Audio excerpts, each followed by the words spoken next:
Hi friends, good morning. ఇవాళ Sunday స్పెషల్గా నుంచి నేను చికెన్ దమ్ బిర్యానీ చేస్తున్నానండి.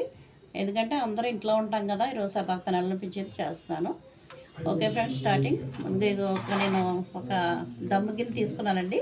అలాగే దీంట్లో కొంత నేను 1.5 కిలో ఒకే చికెన్ తీసుకున్నాను. చికెను ఇదిగోండి, లెగ్ పీసులు కూడా ఇచ్చారు.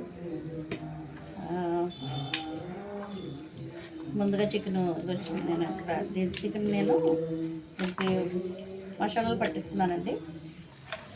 ఓకే,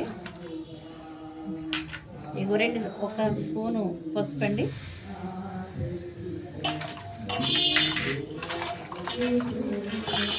అలాగే తగినంత ఉప్పు,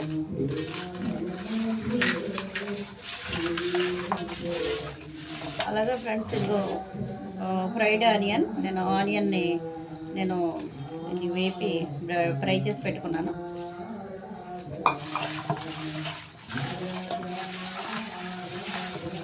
ఎందుకంటే ఈ ఆనియనే బాగా స్మెల్ వస్తుందండి. అలాగే పెరుగు, కప్పుడు పెరిగేసుకుంటున్నానండి.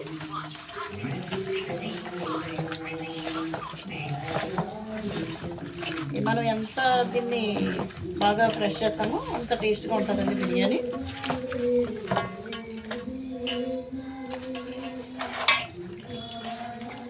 అలాగే ఫ్రెండ్స్ ఒక 2 అల్లం వెల్లుల్లి పేస్ట్ తీసుకుంటున్నాను. 3 స్పూన్లు వేసానండి. అలాగే ఫ్రెండ్స్ ఈ కారం, అంటే చికెన్ కదండి కొంచెం కారం ఎక్కువే పడుతుంది.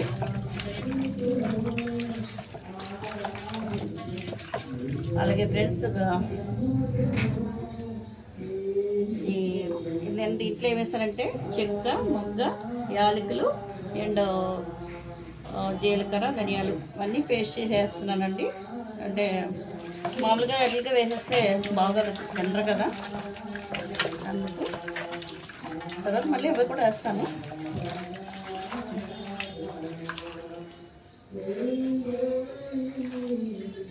అలాగే పచ్చిమిర్చి కూడా వేస్తానండి.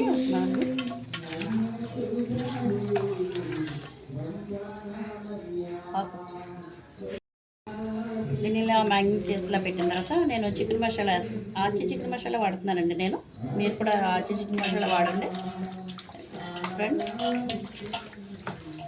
అలాగే ఒక నిమ్మ చెక్క అండి, ఈ పైన నిమ్మ చెక్కల వేసి ఇది ఒక 2-3 అవర్స్ అన్నా దీన్ని ఇలా పెట్టచ్చు. అంటే మనకి బాగా చికెన్లోకి మసాలా అనేది బాగా వెళ్తుందండి.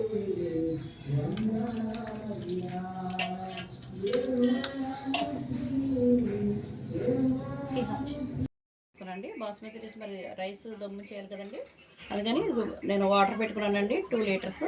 దాంట్లో నేను 2 చెక్కలు, 3 చెక్కలు వేసానండి. అలాగే ఒక 3-4 యాలకులు, అలాగే లవంగాలండి ఒక 1/2 డజన్ వరకు, ఒక 4 లవంగాలు, అంటే ఒక 1/2 డజన్ వరకు వేసుకోవచ్చు. అలాగే మరాఠీ మొగ్గలండి ఒక 4, ఒక ఇంచు అనాస పువ్వు అండి, తర్వాత కరివేపాకు అండి, కొద్దిగా కొత్తిమీర వేస్తాను. అలాగే 2 ఉల్లిపాయ రేఖలు కూడా వేస్తానండి పచ్చివి. అలాగే ఉప్పు సరిపోయినంత, మనకి రైస్లో ఉప్పు ఎంత పడుతుందో అంత వేస్తున్నానండి. కళ్ళుప్పు వాడుతున్నాను నేను. అలాగే ఒక నిమ్మకాయ చెక్క అండి, ఒక నిమ్మ చెక్క అంటే ఎందుకంటే రైస్ పొడి పొడిగా అనుకుంటూ ఉంటుంది. రైస్ పొడి పొడిగా ఉండడం కోసం నిమ్మ చెక్క వేస్తున్నాను. అలాగే ఒక 2 టేబుల్ స్పూన్ ఆయిల్ అండి,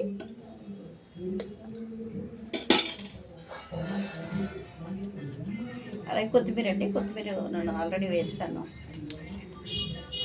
ఓకే, ఇవి నీళ్ళు పగలొచ్చే వరకు మరగబెట్టాలండి మనం. చూడండి, పగలొచ్చే వరకు నీళ్ళు మరగబెడదాం. చూడండి, ఇప్పుడు దమ్ పెట్టుకున్నాం కదా, రైస్ రెడీగా రైస్ ఇలా వేసేసండి. 2-3 పార్లు కింద వేసి పైన 60% వరకు కుక్ అయితే చాలండి. ఇలాగ మనకి కుక్ అవుతుంటుంది. మనం ఇలా వేసేద్దాం. ఇలా వేసుకోవాలండి రైస్. అయితే మనం ఈ ఫ్రై చేసి పెట్టినటువంటి ఆనియన్ కూడా ఇలా వేసి మధ్య మధ్యలో వేస్తూ ఉండాలండి కర్రీలో.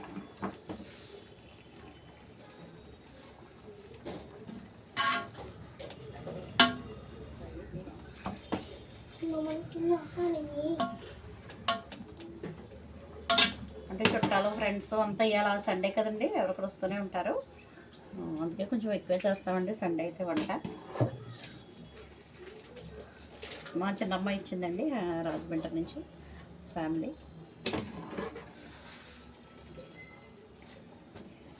అంటే ఇలా వేసేస్తండి ఫ్రైడ్ ఆనియన్ ఇలా వేసుకుంటూ. అలాగే ఫ్రెండ్స్ మనం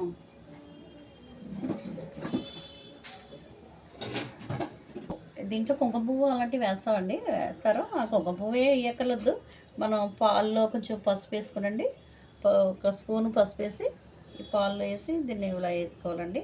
మనం ఇంతవరకు కూడా ఎక్కడ ఆయిల్ అనేది వేయలేదు. ఒక ఫ్రైడ్ ఆనియన్ తర్వాత కూడా మనం ఇప్పుడు కప్పు నెయ్యి ఇలా పైనుంచి ఇలా వేసేస్తానండి. నెయ్యి వేడి చేసుకున్నానండి. ఇలా వేసి ఇలా వేసేసండి.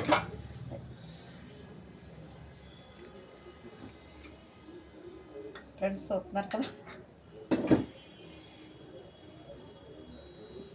ఇలా వేసండి. మనం అంతలాగా మూత పెట్టేసండి.